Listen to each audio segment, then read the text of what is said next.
Sir Handel stayed shut up for several days. But one market day, Peter Sam could not work. He needed repairs. Sir Handel was glad to come out. He tried to be kind, but the coaches didn't trust him. They were awkward and rude.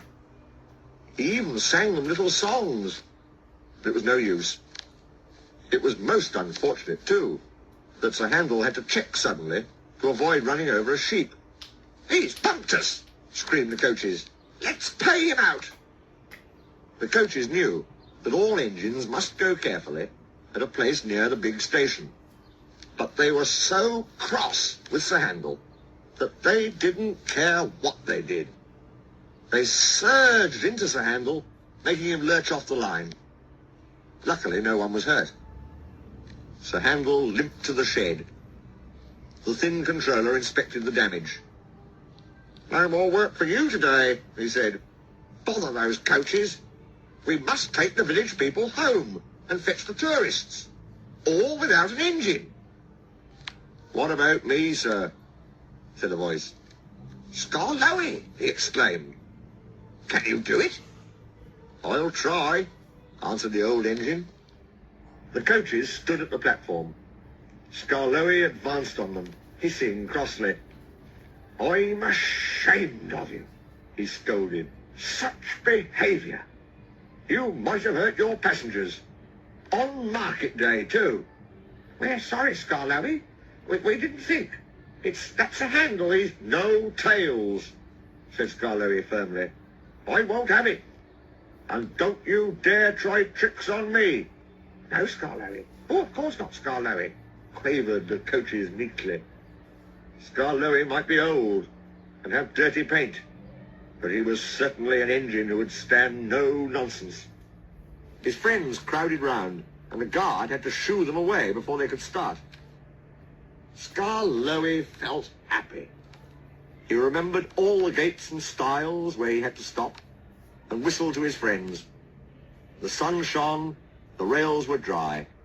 "This is lovely," he thought. But presently they began to climb, and he felt short of steam. "Oh, bother my tubes," he panted. "Take your time, old boy," soothed his driver. "I'll manage. I'll manage." He wheezed, and pausing for breath at the stations, he gallantly struggled along. After a rest at the top station, Skarloey was ready to start. "It'll be better downhill," he thought. The coaches ran nicely, but he soon began to feel tired again. His springs were weak, and the rail joints jarred his wheels. Then, with a crack, a front spring broke, and he stopped. "I feel all crooked," he complained. "That's torn it," said his driver. "We'll need a bus now for our passengers." "No," pleaded Skarloey. "I'd be ashamed to have a bus take my passengers. I'll get home or burst," he promised bravely. The thin controller looked at his watch and paced the platform. James and his train waited impatiently too. They heard a hoarse peep, peep. Then groaning, clanging and clanking, Skarloey crept into sight. He was tilted to one side and making fearful noises, but he plodded bravely on. "I'll do it!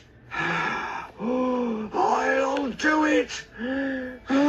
He gasped between the clanks and groans. I've done it!" And he sighed thankfully as the train stopped where James was waiting. James said nothing.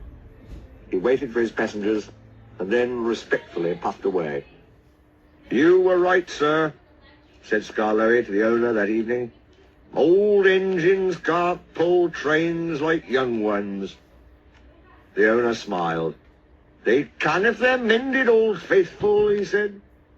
"And that's what will happen to you. You deserve it." "Oh, sir," said Skarloey happily. Sir Handel is longing for Skarloey to come back.